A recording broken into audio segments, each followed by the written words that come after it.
All right, let's get started. Good afternoon, everyone, and welcome to the Brown University Masters of Science in Technology Leadership webinar. My name is Pete Chomowicz. I am the Program Director. And today I've got a short presentation to talk about the curriculum. What is it that this program is all about? What do we hope to achieve? The outcomes for our students. And then there's time for all of you to ask questions. To do that, please use the Q&A function. The chat button is disabled, and my colleague Emma, who's online, will take your questions in just a few minutes. So let's get started.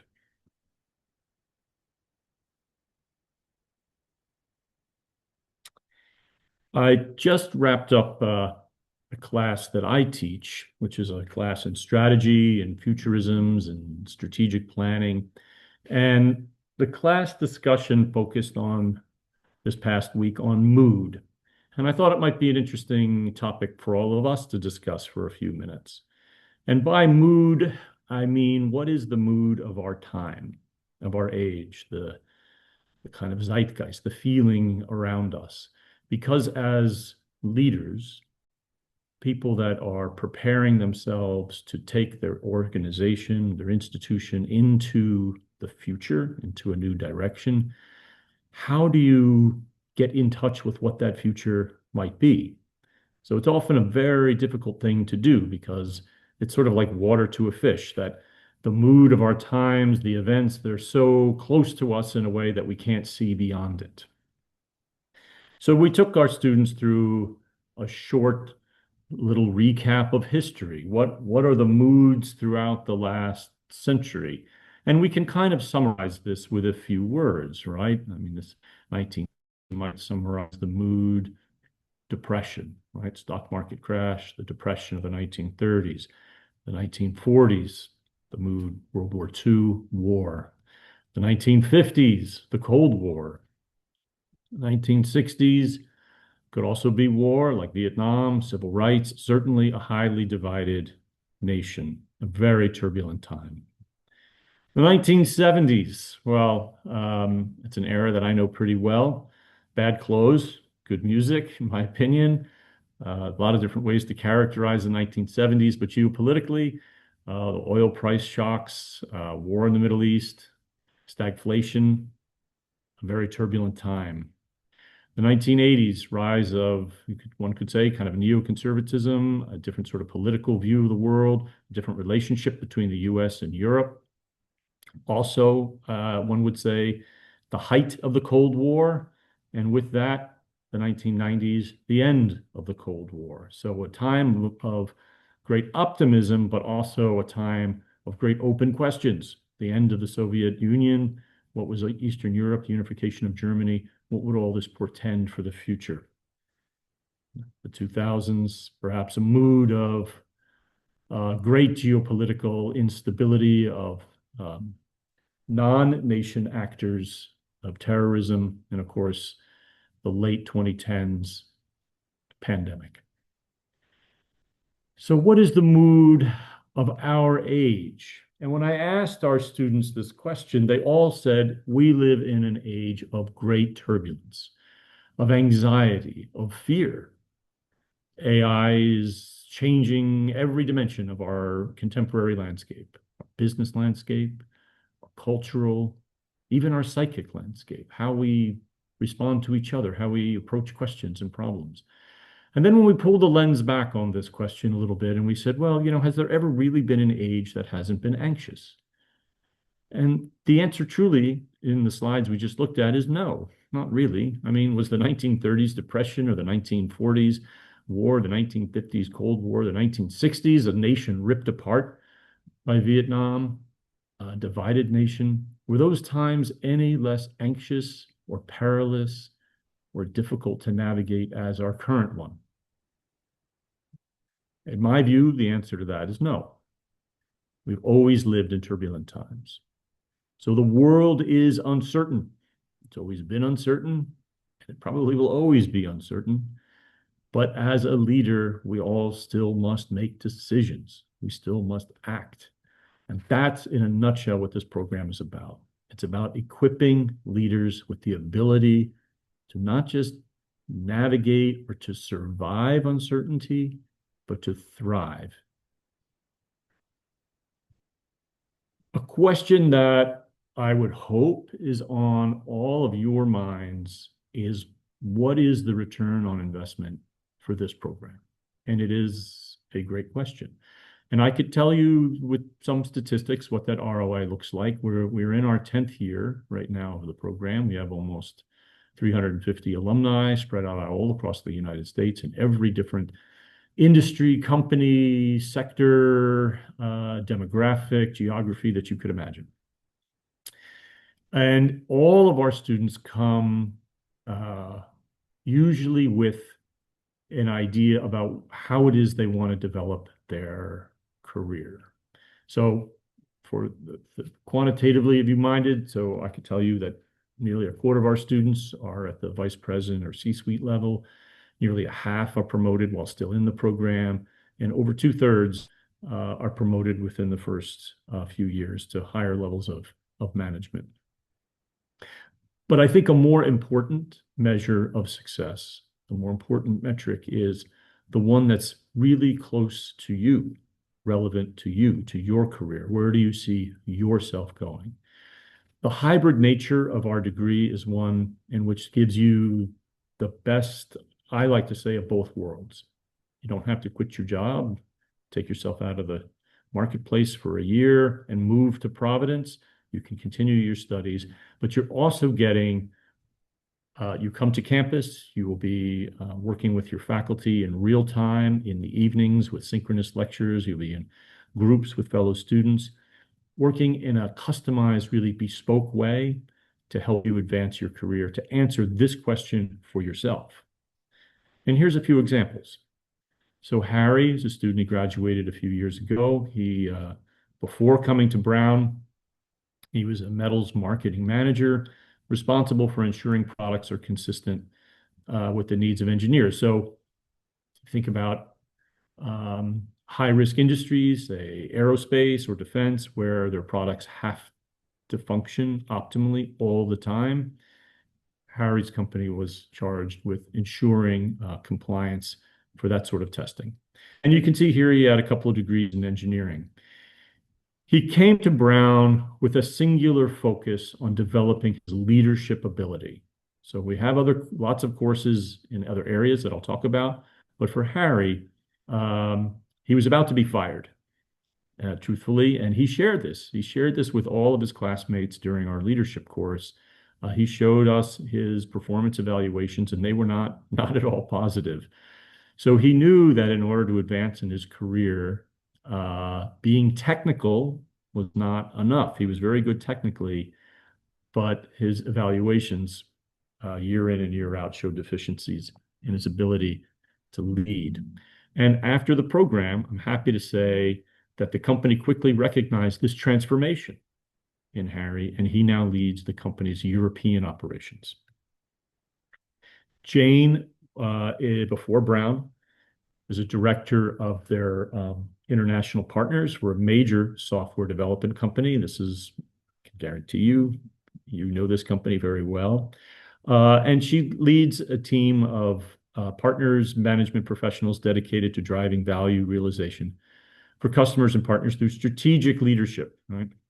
And has a Bachelor of Liberal Arts from what we call the Ivy Plus colleges. So Jane was doing very well in her career.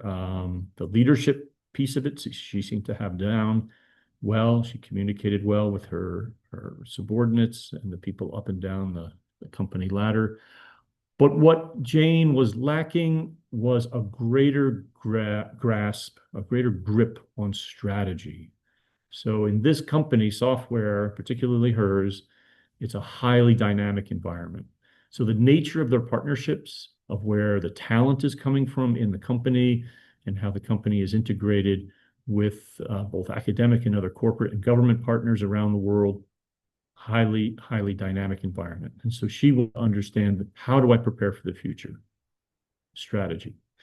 And I'm happy to say now, after graduating last year, Jane is now the company's strategic alliances executive.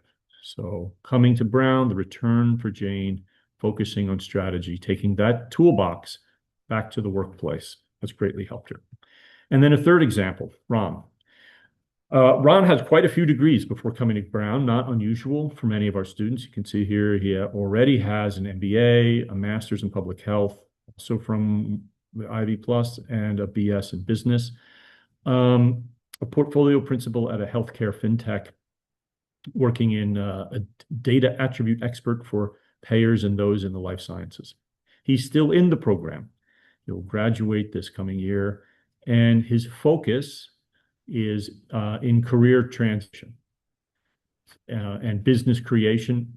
And this has recently landed him a significant research contract in a full-time role at Samsung Health as a director of his critical challenge project. And I'll talk about the critical challenge project in a moment. So it's an example of somebody who is executing on his goals while still in the program. So creating this, and many of our students, this is a common theme, transition. They've either hit a ceiling or there are new jobs, new titles that were created in the last few months that didn't exist, and these are passing them by. So how can they stay current? How can they future-proof their careers? Or how can they transition to a new vertical, a new industry, a new company? And here's Ron as a great example of that. So a few stories of current and past students who were clear about the objectives of why they wanted this program, the aspects of the curriculum that would benefit them the most. And they're, I'm happy to say, realizing the return on that investment in their education. How do they do that? How do we do the transformation? Well, the student comes to Brown in this immersive environment. So you'll come to Brown twice, once in the fall, once in the spring, to work on courses that we feel you cannot do online. The Critical Challenge Project, Leadership Laboratory, and Persuasive Communication. These three classes are bespoke. They are unique to each individual. You'll work with our coaches, our mentors, you'll work in teams. The Persuasive Communication class is performative. You'll actually be giving speeches, and you'll learn how to present yourself in an executive manner. And this transformation happens because we're drawing resources from all across the Brown campus. Faculty come from many different departments, from psychology, from engineering, from the performing and liberal arts, from the humanities. And you'll see in a moment how all of this comes together. A snapshot of where our students come from. As I said a moment ago, they come from every company you could imagine in the US. They come from big tech, Google, Amazon. They come from hardware like Oracle. They come from tech consulting, energy, both renewable oil and gas. Then we come from healthcare. Still active in the military. Others have transitioned out, and they're using the career to help them pivot from a career in the armed forces to a civilian career. So I want to talk for a moment now about the transfer, being ahead of myself, about the curriculum. The curriculum, it's 3 semesters consecutive. We don't take summer off, and it moves in what you could think of as an expanding funnel. It gets approach and view of the world, and it's an arc of transformation. So the first step begins with me. I don't mean me, I mean you. Me is the student. And the student begins that transformation typically from a technical expert to a reflective leader. And by technical, I don't necessarily mean a STEM professional. Many of our students do have degrees in a STEM field, in math or science, engineering, and they're working in that capacity, but many do not. We have students in business and marketing or law, many different fields that are not STEM. But I would say, think of technical as an individual contributor. And this first step of the curriculum is moving from expertise to judgment. We foster a fundamental shift in professional identity, valuing the nuance of sound judgment over the nuances of certainty. The next level takes the student to the you level. And by you, I mean, from your perspective, those around you. You could think about it like your department or your company.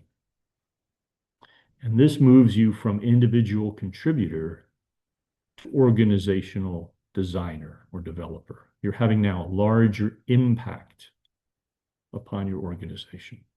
So we equip leaders with the structural intelligence to drive meaningful change within complex human systems. So it's the individual level, and now it's the corporate level. And then the third level, the us, again, from your perspective, the student, the us is the larger world around you. So this could be your community, it could be something at a global scale. Again, the definitions are up for you, each person to define, but it's moving beyond the scope of what's around you. And this is moving from a corporate manager to a visionary. And this is the key difference between a program in management and one in leadership. Leadership presupposes a strategic vision and the skills to persuade others of that vision. So at this level of the curriculum is about ethical global impact, instilling a commitment to systemic responsibility, ensuring that technological foresight and societal well-being. The key words that I want to leave you all with is transformation and impact. You can see here in this tiered curriculum that we're taking the students on a journey of transformation so that they can have ever increasingly larger impact on those people and institutions around them. And here's how that curriculum maps out. You can see here in the fall, reading the screen from left to right, the courses that are highlighted in black with white text are the reasons you come to the campus, the persuasive communication and the critical challenge project. And the other three courses you're working on online. The spring has the heaviest course load. You'll come in early February for the leadership course, and then the other ones, again, online. Now, you're not taking all of them at the same time. All the courses except for the critical challenge project are half a semester. So you'll work on 2 or 3 of them at the same time for 7 weeks. There's a short break, and then you'll complete the next 3 in spring. Summer is the lightest course, and I'm actually embarrassed but happy to say this slide is out of date because we just added a new course in Agent AI. So that will be added to the summer curriculum. So you can see here this kind of widening funnel, the transformation, the arc of transformation of the student moving from the me to the greater world around them. And the outcomes of the program translate disruption into strategy, exercise, judgment. We have 2 courses in the psychology of get at that. Create decision systems. We have a course in predictive and descriptive analytics, which are underpin that. Navigating power dynamics and synthesizing global complexity. And here are our faculty. I can give you just a brief thumbnail of each one, but do please look them up on our website, their bios, the courses that they teach, the books and the articles that they've written. In the upper left, Steve Sloman, longtime professor at Brown, Department of Psychology. He's the one who teaches 2 courses in the psychology of judgment. Barbara Tannenbaum, also longtime faculty at Brown, and probably our most, I would say, both beloved and in-demand teacher. So she teaches at the undergraduate level, and her courses for them have a 2-year waiting list. That's how popular she is. And you'll get Barbara and all of her coaches in persuasive communication with the program. Ed Barrows leads another program at Brown, and he is also our faculty in leadership. He's written several books on the subject. That's another one out. Ruben Fisher Baum teaches in our Department of Computer Science. He also teaches at the Rhode Island School of Design. He's been a long time a visualization editor at the Washington Post, and he teaches a course in visual storytelling, works hand in glove with Barbara's course on how do we take data and present it to an audience in a compelling way. Amalia Kulich is in Brown's Department of Applied Math, who teaches descriptive analytics. Adam Braff teaches predictive analytics, a lawyer by training, has worked in Wall Street hedge funds for much of his career. Robin Rose, a clinical psychologist, a coach, a leader, works with our students with Ed on developing their leadership abilities. So just a word about that. Leadership for us is bespoke. We do not believe that if you just read this book, you will be a better leader. But we take students on a very deep journey to understand themselves, their strengths, and the areas.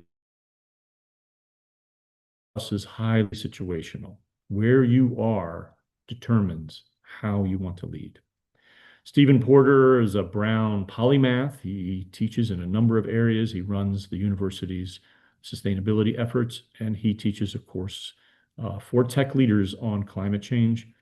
Mike Paul is a graduate of the program, teaches a course in finance. He's been an executive at BlackRock, and he's been in the finance world as an executive for many, many years.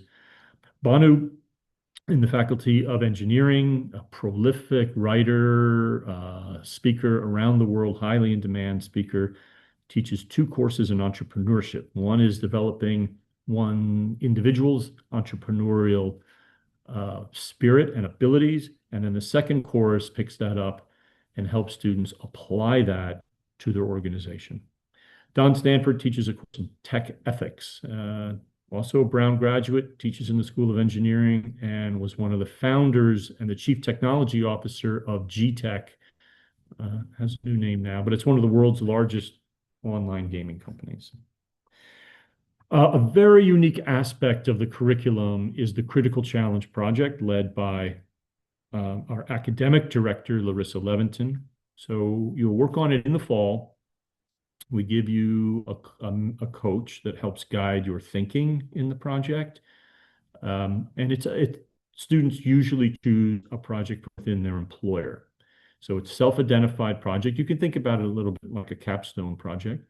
And it's the practical application of your coursework and your leadership skills. Tying the problem to your employer has several advantages. You don't have to do that.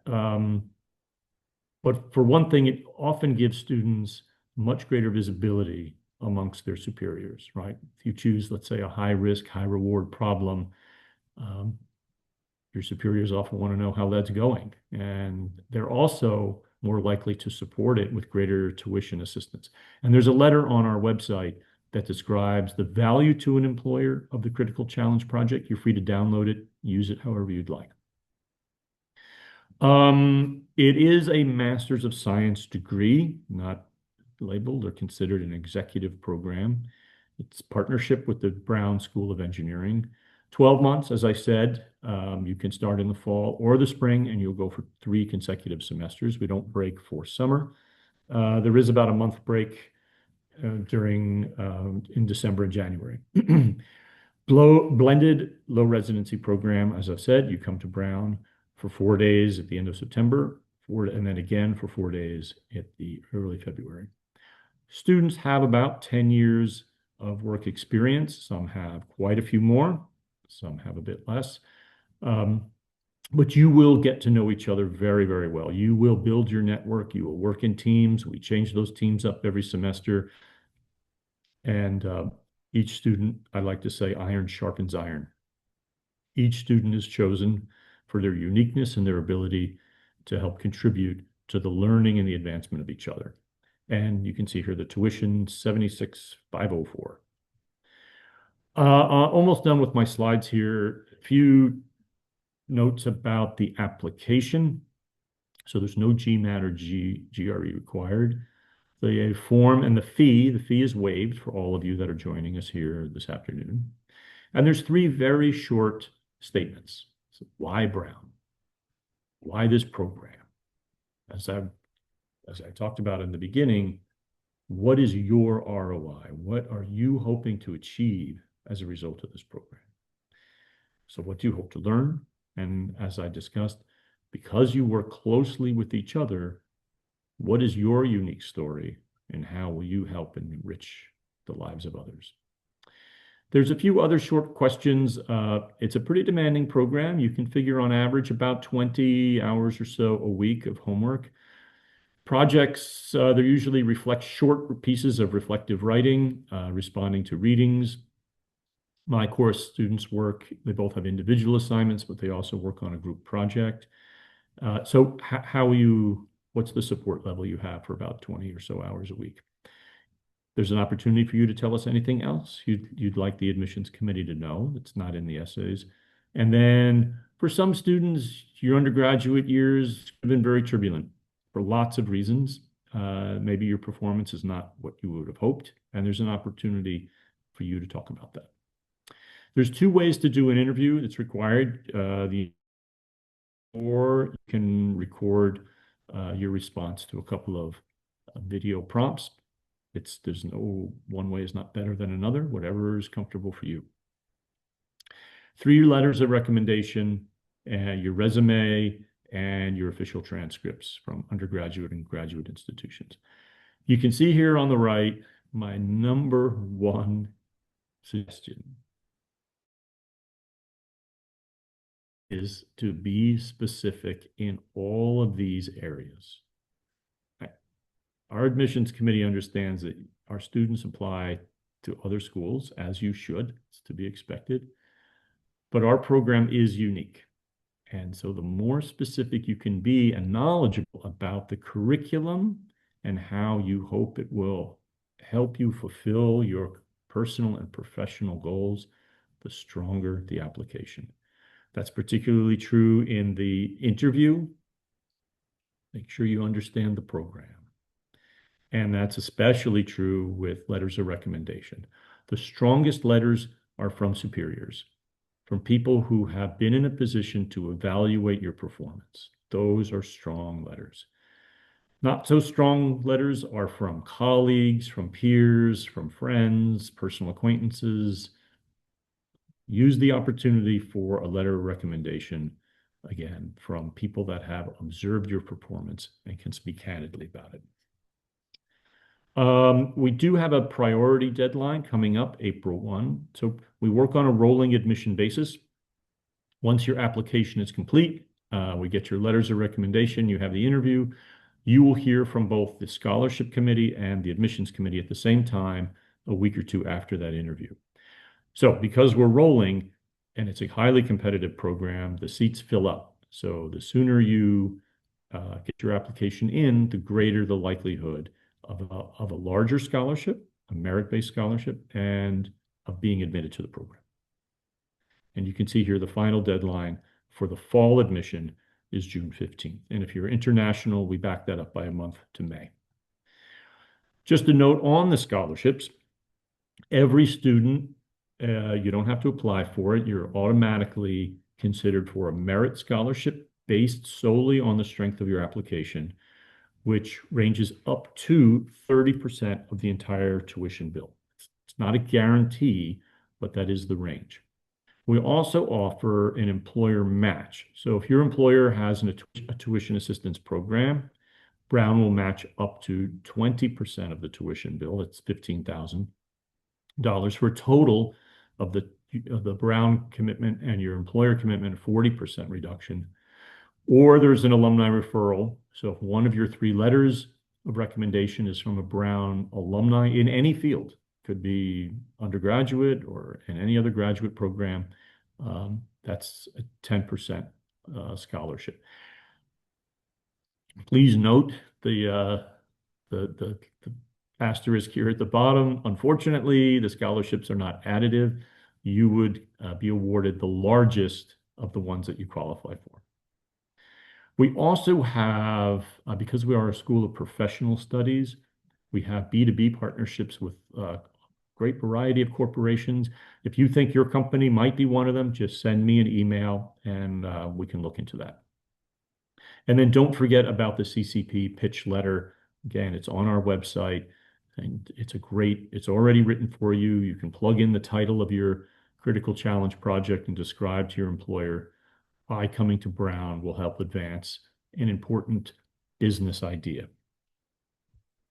And then lastly, you can find me online. And I'm always available to talk with any of you on the phone or Zoom or email, as is my colleague Morgan. You can find her professional@brown.edu.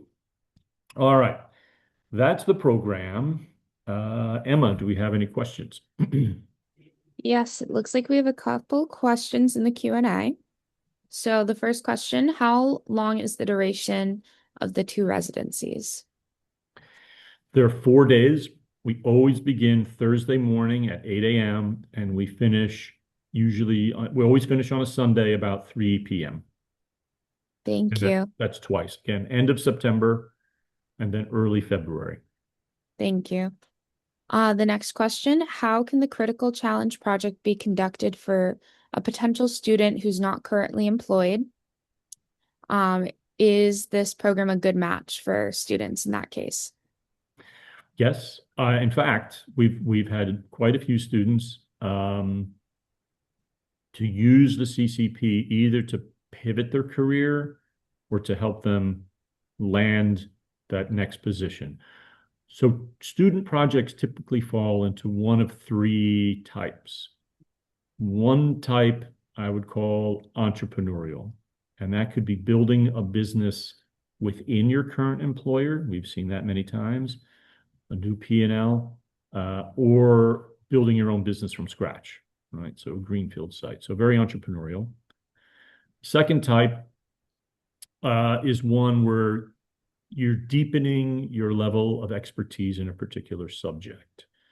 And I think for those that want to pivot their career, like the question here, this is a great opportunity for you to demonstrate that you have an expertise in a particular field, and you're going to use this substantial body of work as you market yourself. So yes, it's a great opportunity. And we would call that being a thought leader. Thank you. And our last question in the Q&A, how does this program mesh with military financing options such as the GI Bill or the Yellow Ribbon? Usually, GI Bill factors in at least one in-person class for military facing to be utilized to its fullest, but not sure if the 4 days per month qualify or are adequate. It does qualify. Every year we have a handful of people from the military, either active, reserve, or retired, or they've left the service. So yes, Brown very proudly is a participant in the Yellow Ribbon program and the GI Bill. And so yes, I can say without any qualification that any hesitancy that we accept all of that GI benefits. Thank you. And I think that was our last question. All right. Thank you, Emma. And thank you, everyone online, for joining us this afternoon. Again, if you have any questions, please reach out to me or Morgan. Take care, everyone. Bye-bye.